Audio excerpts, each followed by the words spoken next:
The main idea of this book is the four brain learning approach. Now that you have enough concepts about 12 subjects that are included in this book, I would like to link them to the anatomy of the brain. I want to remind you that the premise that this book is based on is the hypothesis that there are different styles of learning because each individual has got a predominance of a certain brain quadrant. So, in this section, I want to cement this idea more firmly in your psyche. I would like you to take a look at the diagram below. You have already come across it earlier on. It just shows the left and right divide followed by the lower and upper divide. Then at the end, combining those two divisions of the brain, you have the four quadrant brain. In the diagram, you will notice that the 12 subjects have been allocated a place in either the left brain or the right brain or the upper brain or the lower brain. So this is the first way they are categorized. That is the 12 subjects. Then I have reallocated the 12 subjects across the four brain quadrants in the third brain diagram. As you can read in the diagram, the subjects related to the right brain are English, geography, history, and law. The subjects related to the left brain are mathematics, statistics, and computer science. Then in the upper and lower divide, the subjects that would fall in the upper brain are the science subjects, namely physics, chemistry, biology, and also economics. Then in the lower brain, accounts and finance would fall. Then referring to the third brain diagram, you will notice that in the right lower brain or the information quadrant, I have allocated English, history, and law. Then in the lower left brain or skill quadrant, I have allocated accounts and finance, computer science, statistics, and mathematics. In the left upper brain or the knowledge quadrant, I have allocated physics, chemistry, and biology. Then in the right upper brain or the wisdom quadrant, I have allocated economics and geography. Now you might be wondering what is the reasoning behind my classification. So I will give you some more hypothesis of mine. I want to remind you that I'm not claiming any scientific validity on them. They just make intuitive sense. Thus, it's very easy to work on the basis of those assumptions in order to help students learn. Whenever I give counseling to students, I start with the question, what is your worst subject and what is your best subject? What I found out is if their best subject is mathematics, then their worst would be English and vice versa. Then basing my next advice on the premise that the left and right brain divide is true in the case of cognition, I make a diagnosis as follows. We have a certain neural wiring that we bring by birth. Some of us are very well wired in the right brain, while others in the left brain. In the case of the former individuals, they'll find it very easy to express their feelings and thoughts through words and diagrams. Then, in the case of the later, they would find it very easy to think logically. So, the reason a student is weak in, let's say, math, it's because he's not naturally wired for left brain activity. However, he'll be very well wired for right brain activity.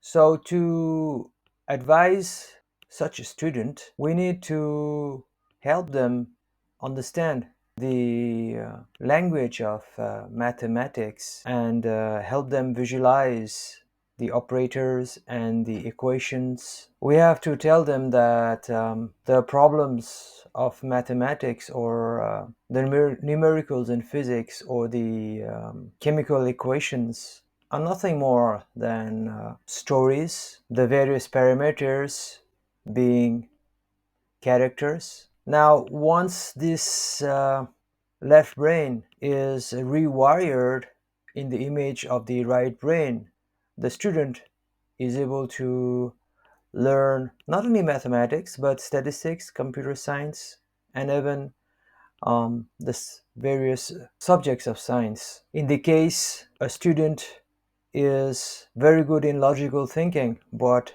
poor in languages, then you have to help them see languages as a mathematical expression. The operators plus, minus, into, divide should be translated to comma, full stop, paragraph changes, section change, chapters. Grammar and syntax are nothing more than rules for making calculations. Once you do that, they can turn language and even a poetry into a mathematical theorem. So basically, by categorizing subjects into primarily the left brain and the right brain, I've found that it's very useful not only for the teachers but for the students. Once I coach them in the way I just did in the earlier sample, they instantly are able to relate to what they have been calling their worst subjects just a few minutes earlier. They find the joy of learning their worst subject as much as their beloved subject. The problem is that the teachers do not know this concept of the left and right brain divide. Consequently, the teacher who has a very strong left brain wiring will assume that every student is the same, and he will just throw in the mathematical problems in the dryness that he is used to. Similarly, the teacher who has a very strong right brain wiring will teach the languages in illogical, random burst of feelings and ideas that just don't make any sense except to people of right brain dominance. So what is important is that teachers should be aware of this concept of left brain, right brain, which is the basis of the four brain learning approach. Needless to say, they must understand which divide or brain quadrant they are predominated by. Then from this diagram, it's very obvious that if a person teaches math, then he is left brain dominated and he has a very strong influence of the left lower brain or the skill quadrant. Similarly, if the teacher teaches English, then he is right brain dominant as well as right lower brain dominant or information quadrant dominant. The next question is, how does it help the teacher once he knows his area of dominance? Well, first of all, knowing this, he should accept that every student in his class doesn't necessarily need to understand what he is teaching. This is because he is doing so standing on his own brain dominance, either of left or right. Knowing this concept of the four brain learning approach, the teacher then can put some effort to customize or to redesign his lesson plan so as to help students with brain predominance from the opposite divide to be able to grasp what he's teaching. The same problem occurs with the upper and lower brain divide. Some people are very meticulous and detail oriented, so they find it very easy to learn and master subjects like accounts and finance. Then others are very conceptual and they find it much easier to understand subjects like physics, chemistry, biology, and economics. The upper and lower brain divide is not as serious as the left brain divide, but it still affects learning. So teachers who are predominated by the lower brain will tend to teach in a very methodical, step-by-step approach, whereas those predominated by the upper brain will be teaching from a higher vantage point, showing the big picture and the connections. The problem occurs when the student that they are teaching have an opposite brain dominance. In this way, some teachers are stuck with the definitions written in the book and the terminologies, the theorems, the formulas. Yes, those are the detail-based thinking teachers. Then other teachers are stuck with big talk, applications, visions, visualizations that might leave so many questions unanswered without any proper structure. Both of the scenarios can be frustrating for students. So, like in the earlier divide of left and right, the teachers must learn to speak the language of the other dominance area. There is nothing else that needs to be done. Shifting from blackboard to whiteboard to PowerPoint to digital boards, or even changing the layout of the classroom won't make any difference. You have to teach not only from your brain dominance but from the opposite brain dominance also. Finally, combining those two divides, we have the four brain quadrants. Although I have placed the 12 subjects into one of the four quadrants, you have to understand that I'm just trying to say that those subjects have a higher inclination towards that particular quadrant. It has to be understood that all the subjects have components of the other three brain quadrants. Let me explain to you this concept with a easier example. In the four brain learning approach, the assumption is that everybody is predominated by one of the four brain quadrants. This I've been telling you many times. Now, let's say that somebody is predominated by the information quadrant. What this means is this person will be attracted to subjects like English, history, and law. Why? This is because, as you can see the origin of this right lower brain quadrant, it constitutes of the right brain divide and the lower brain divide in the above diagrams. What this means is this